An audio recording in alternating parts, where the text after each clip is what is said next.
আজকে আপনাদের সামনে চলে এসেছি বিচ্ছিন্ন বা দুর্বল সম্পর্কের কারণে প্রিম্যাচুর ইজাকুলেশন বা শীঘ্র পতন হতে পাওয়ার সম্ভাবনা নিয়ে কিছু তথ্য আলোচনা করবার জন্য।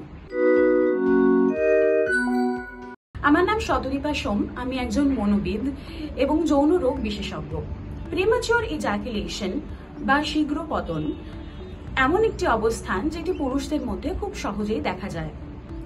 সঙ্গম চলাকালীন 2 মিনিটের মধ্যে বীর্যপাত ঘটে গেলে তাকে প্রিম্যাচুর ইজাকুলেশন বলা হয়। আপনার পুরুষ সঙ্গীটি সঙ্গম চলাকালীন যদি মনে করেন তার সেক্সুয়াল পারফরমেন্সের ওপর পরবর্তীকালে তাকে জাজ করা হতে পারে বা তাকে তিরস্কার করা হতে পারে, তাহলে তিনি সেই সময় সেই প্রক্রিয়াটি উপভোগ করতে পারবেন না, বরঞ্চ সম্মুখীন হবেন এক ধরনের মানসিক চাপের সাথে।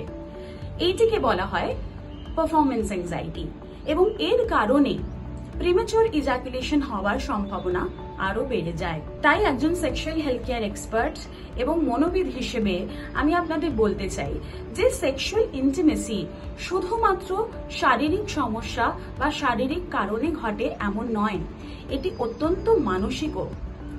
নিজেদের সম্পর্কের মধ্যে মাধুর্য আনুন, একে অপরকে সময় দিন, বেডরুমের ভালো লাগা খারাপ লাগাগুলোকে ভাগ করে নিন, কোনো সমস্যার ক্ষেত্রে মন খুলে কথা বলুন।